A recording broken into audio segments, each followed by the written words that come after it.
Welcome to the God Talk, guys. You know where you are, don't you? This is a television set. We are on television. Do you recognize this guy with his haircut? I hardly recognize this guy ever. But he tells me that we've known each other for a long time. So we're back again doing the God Talk, guys, here on Cambridge Community Access Television, which we do each week at this time to talk about God and matters of faith. And Michael, Yes. so we got a double header tonight. Yes. So this is your show. You pull the topic for this show, and then immediately following this 27-minute segment, we're going to do my show, and I'll have a topic. So what's your topic for tonight? I wanted to explore. What do you have in mind? What is it that you want to You have to be good. Now, you have to be good. This is my show. I know it's hard. We have a rule that which I'm going to invoke right now. Okay. Did you notice how this man of God both asked me what I like, what's your show about, and then immediately starts talking? But wanting to know, really wanting to know deeply. Yes. The crucial question is, will we go the next 25 minutes with you finding out what I intended or not? Well, what is it that you want? What is the question that you want to answer in the next 25 minutes? It's a very simple question that I'm asking you. I'm looking at Jeshua. I call Jesus Jeshua, Mm-hmm. in a new light now, and loving him even more in some ways, seeing him as very human, and like one of us, like Michael. I mean, have you ever don't you think of him as very? You think of yourself as very human, yes? Oh, exceedingly human. In your better moments, yes. Yeah. We won't go into the other moments. The darker moments, barely human. So I like to look at Jeshua as a human being struggling like us, maybe even more so. I mean, given his origin, right? What do you mean, given his origin? You're growing up, and the people in your community think you're a bastard because they saw that your mother was pregnant before marriage. Yes, so they call you bastard, which is a real. So this is not in the Gospels. This is your supposition. Well, that they call him. It's bastard, a reasonable right? supposition. Yes, thank you very much. And so that's hard for the kid already. And bastard then was like our N-word. It was like a real. It was like you are not legitimate. You don't belong to the tribe. You come from nowhere. Your mother is I don't want to say it, but that's what they would say. So that's very, very hard for him. And then supposedly because he was born, the kids in the neighborhood get killed because Herod thinks that someone special is being born. Now that's so interesting. So are you suggesting then that you believe in or like at least the idea of the Magi, the Magi coming to Bethlehem to pay homage to the newborn king? I love these. Those are wonderful stories. I mean, if I was brought up a Catholic, which I wasn't, I became a Catholic in my 20s, I would have more of a feeling for this the way you do. So you were a Catholic for like a year or I am something? still a Catholic. You're always a Catholic once you go. Well, that's a fact. That's a fact. You can take the Catholic out of the church, but you can't take the church out of the Catholic. I'm surprised you haven't heard that. If you had been a true Catholic, you would know that. I am a true Catholic. You are a true Catholic. In your own way, you're a true Catholic. That's why I like exploring this with you. You're reminding me of what I once believed when I was young. What did you believe? I believed it all. Yeah. I mean, I was hurting very much, but I believed there was life after this one. I remember telling a friend of mine who was very upset because she didn't have enough money and the man had left her and her music career wasn't. I said, Sheila, but you have to believe and have faith, all will be well. And I needed that. I went to mass every day for a year. Well, you can believe that without being, you can believe that all will be well. Yes. And that you can believe in life after death.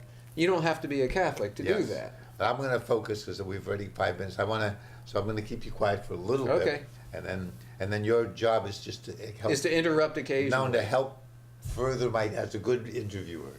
You're going to try it. Okay. Yes. Let me put on my interviewer smile. Yes, okay. So, Michael, Yes. please continue. So, what happens when we look at Jeshua as very human, like like I was as I was struggling then? I mean, if all these kids get killed because of him, he's probably called a bastard. So do you think that he believed that? That the kids were killed because of him? His parents might have told him. They were told, according to the Gospels, that Maria, her name Miriam, was told, Mary, yes. yes, that this was a special child. Joseph has this dream, so they might well have told him. I'm experiencing cognitive dissonance. Yes. Because I don't understand. So, on one hand, so it sounds like you're cherry picking. It sounds like you're taking part of the gospel and saying, well, that's not really working for me, the part about Jesus being divine. No, I don't. I think I actually do think Jeshua is divine, but I think we all are. Okay. And the stories in the gospel is his path to discovering this. Uh-huh. And it's very difficult to have that discovery, that energy come to you. We have the story of him in the desert after he's baptized by his cousin John the Baptist. Mm-hmm. He feels this.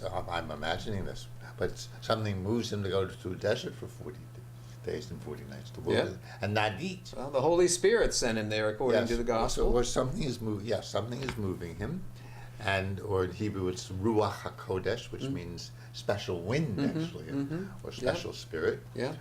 Not necessarily holy as the way you understand it, but he's there, and one of the temptations is, people, the whole world can serve you, right?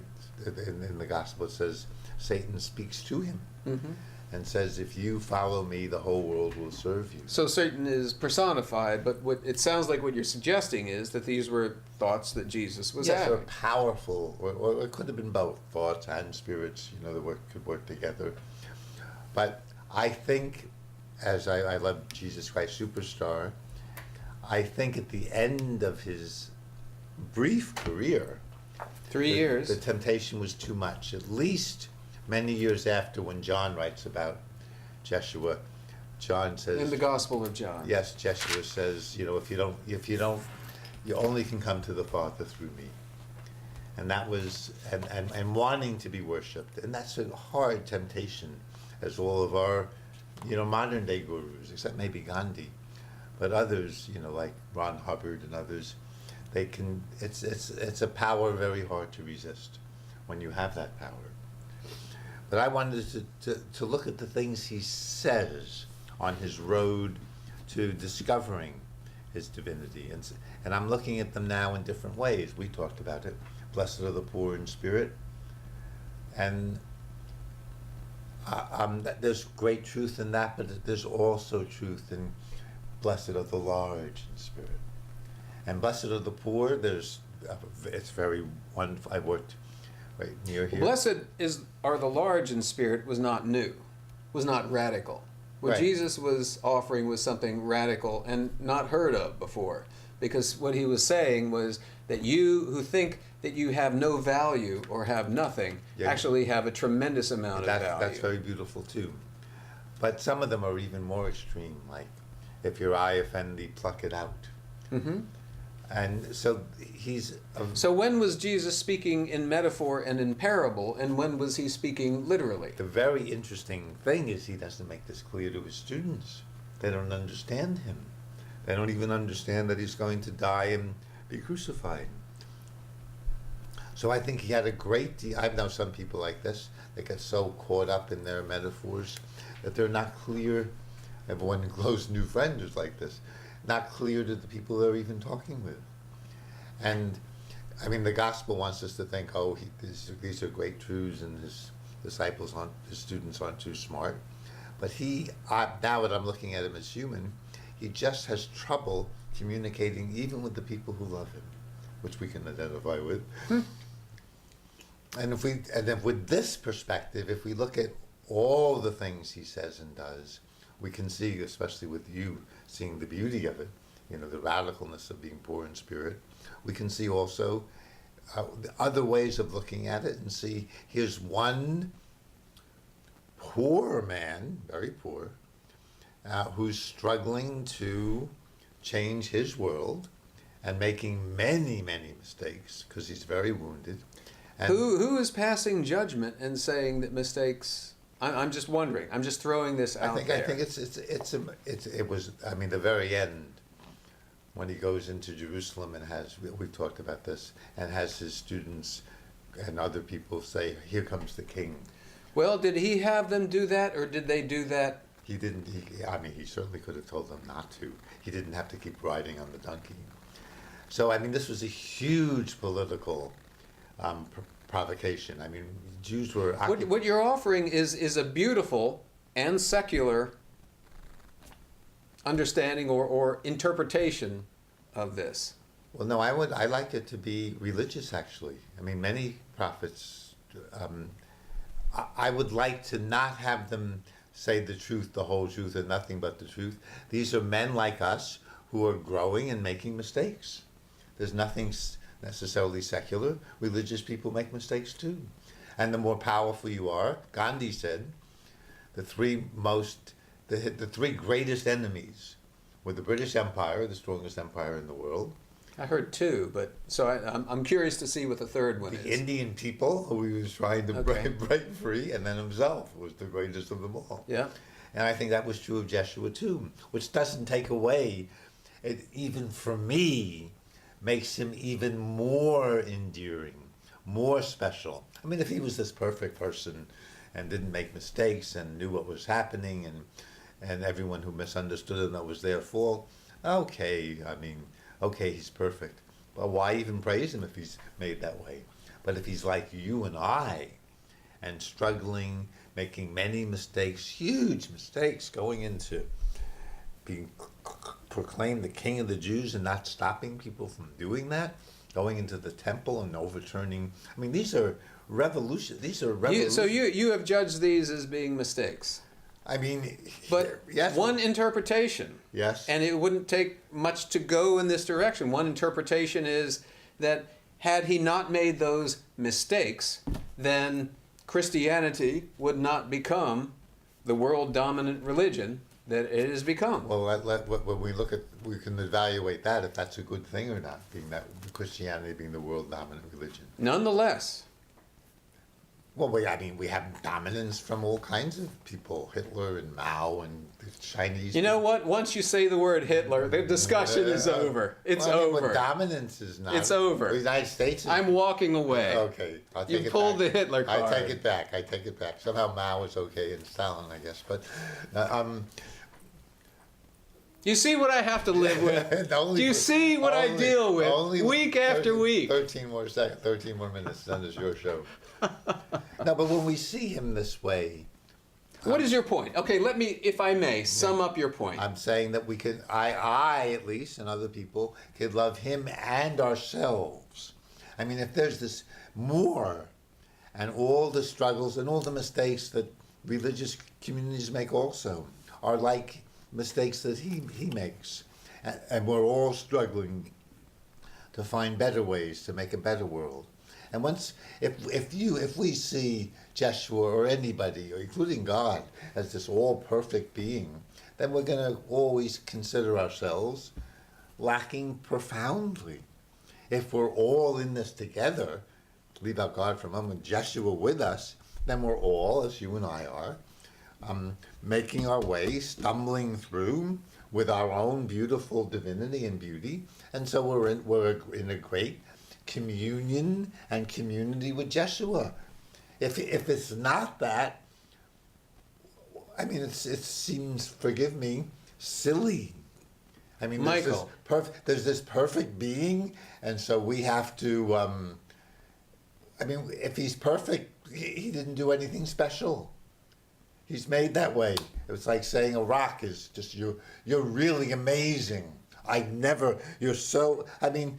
Only if he's learning like we are, and I would include God in that, then it's really how awesome that with all his imperfections and mistakes, with the help of his friends, they create this growing, loving community. That's extraordinary.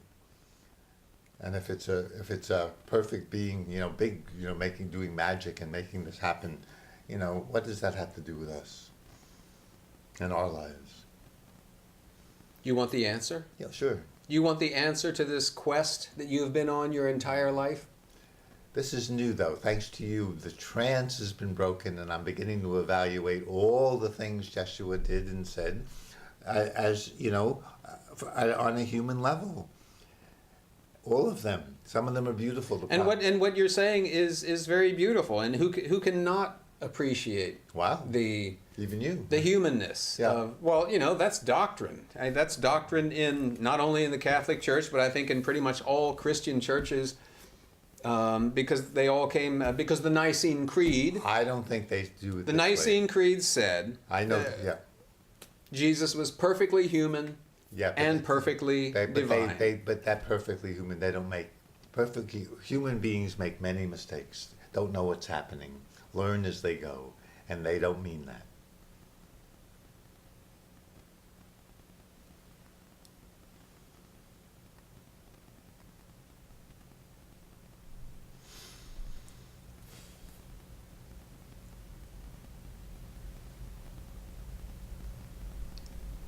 Did you hear that? That was Ruach. Good. He's learning Hebrew. It's very good. You even got the Ch, right? Ruach. Ruach. Someone said we have to put the Christ back in Christmas and the Ch back in Hanukkah. Wow, that's very beautiful. So we can look at some of the things he says if you want, or does. And just you have yes? Well, you have come to a conclusion. You have used this marvelous machinery of rational thinking to arrive at this beautiful interpretation. And I'm here just to tell you I'm wrong. that you're wrong. Yes, and I love it too. I love being. Then I can really be with Jeshua. But see here, so much more. Here is where you and I are alike. Yes. Because whatever I come up with, I'm going to be wrong too. It's right and wrong. It's learning as we grow. And that's what he does. I mean, ouch, getting killed. I think it was actually partly political. He really wanted to start walking into Jerusalem a nonviolent revolution that would take over, because nonviolent revolutions can do that. Gandhi did. His Jeshua's wasn't well thought out, but he was the first. He was trying it. And then violent when going into the temple and turning over and maybe hoping that people would rise up against the Romans and against the religious establishment. And that's another question, his anger at the religious establishment. I mean, we don't do that now. You don't do that. Even you don't do that with your experiences of being hurt by people in the church. Here is something I need to say. A little bit more. I'm sorry. No. I've been waiting the entire. I've been very quiet. I have been listening. I have been respectful. You should see him when he's but not finally, I can't shut up we have a rule. anymore. We have, and I might forget what I have to say. I probably did. Good. Okay, go on. And now you made me forget what I was saying. So where were we? At least we're enjoying the show. Hopefully you are. So what were we talking about? We were talking about... Look at it this way. Yes. Look at the life of Jesus this way. I mean, if it feels important to you to say that he made mistakes, fine. Yes. I'm not going to argue that with you. And in fact, I'll start by saying that I'm very poor when it comes to arguing theology. This is not theology. And this is theology. Your life. If you compare yourself, which you do. Will I even be able to finish the sentence one time? This is my show. I have the right of the hand, and you're a good man, and you. So do you want me to just be an audience member who looks at you with devotion and awe? Because I can do that. Let's try that. I only have 7 more minutes. Let's try that. Let's try. Let me come right here. Yeah. Look at you. Your head is this is the best he can do. This is Michael. the best he can do, not being the center. You are so wise. This is his best move. Not Peter's sense Please of continue. affection. I'm all ears. Yes. I want to hear you because every word that you say is so full of wisdom. But you see that what's happening now is exactly what. Too bad Jeshua. He occasionally had some sense of humor. When he's walking in the water, right? He's walking in the water, All right. and Peter tries to walk out to him. Yeah. And Peter begins to sink, and brave Peter's walking on the water, and Jeshua says, "You man of little faith." But he seems. Wait. He started to sink. Peter started to sink. Yes. And he started to call out. Yeah. He begged Jesus for help. Yeah, it was a joke. So you missed some. No, I understand that, but he had a lot of faith to get out and start walking. We call him a man of little faith. Oh yeah, he did. Now, but even here, I think Jeshua was too tempted by his powers. Let's assume. No. Let's assume that this happened, and he found the power to levitate. Now, I need to finish. Let's do this. No, I need to finish this, Michael. Please finish. Michael, I want you to finish it. Michael, this is my. But I want you Michael, to. no, you have to be quiet. This is our agreement. So, Okay. if these powers, they're called siddhis in yoga, and they're temptations not to use the new powers you get when you begin to become more divine. And unfortunately, I understand Jeshua, and he was tempted. He didn't have to. He wasn't proving anything or making the world better by walking on water, and that was a temptation that was very hard for him to resist, and he didn't resist it. And I can cry for him and feel for him and say, okay, but you were given this temptation, and you were great when you were in the desert. And when Satan says, if you follow me, then everyone will worship you. And unfortunately, that's too hard to handle when you're a new kid in town in becoming an avatar. And often he was not able to resist the temptation to show off his very wonderful powers. And I love him even more for that, struggling to learn how not to, hey, look at me, I can walk on water.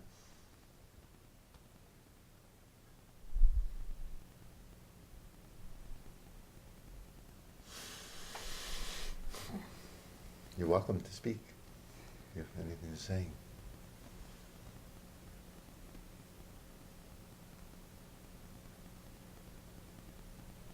And it happened again with the beautiful story of the loaves and fishes making. That in some ways couldn't be true, because if he could make food that way for people, and there were so many hungry people, that's not fair not to feed them. That's not kind or loving. So maybe people had hidden food that once he started sharing, it was a potluck and they brought it out. So we'd have to relook at. You're missing the mystery in the whole thing, and it's the mystery that is key to the whole thing. And you may recall that at one point in the Gospels, and I forget which Gospel it is, but Peter asked, it may have been when Jesus said something to the effect that he was going to Jerusalem to die. Peter said something like, that can't happen. And Jesus said to Peter, he reproved him. He rebuked him. And he said, you are thinking like a human being and not like God. And that is my argument to you right now, is that, this explanation, which is rich and beautiful, and offers much in the way of instruction and wisdom, seems to me to be missing the main point. And the main point begins with, you weren't there, I wasn't there, what we have is this story. And what are we going to take from this story? Ultimately, it seems to me that the best thing that we can take from this story is what we can take from our lives, that we can come up with explanations, we can come up with reasons, we can come up with the wherefores and whys about things, but only so far. And ultimately, we are left with the mystery. that there is so much that we don't know. And what I find myself very aware of is your knowledge. And I can't help but wonder if that knowledge can be an impediment. This is our last minute and a half. That's very beautiful, Michael. And just have Jeshua join us, and he also really being in mystery as to what's happening and what will happen. And then we have a community with him joining us. Don't take the mystery away from him. Don't say, we are in mystery, but you, God, or don't take the mystery away from God either. But you, God, and you, Jeshua, you know what you're doing, but we don't. They, too, are in mystery. I think that's a misunderstanding. That's a misinterpretation of doctrine. A great Catholic theologian, Gabriel Marcel, wrote a book called The Mystery of Being, because he thought that the Catholic Church was taking away the mystery, as you just did. I mean, is God and Jeshua, are they in the same mystery as we are, wondering what will happen, doing the best they can on their best days? Are they or are they not? Or does Jeshua know and God know? I think that the Buddha, if asked that question, Yes. would say nothing. Yeah, and that would be the perfect answer. Well, then that would be good, but you have said a lot. You've said we are in the mystery, but Jeshua isn't. No, I didn't say that at all. I did not say that at all. To be continued on the next program. Thank you very much. I didn't say that at all. You said that. Okay, thank you. Certainly warming people up on a cold winter day. Now, you have to stop it.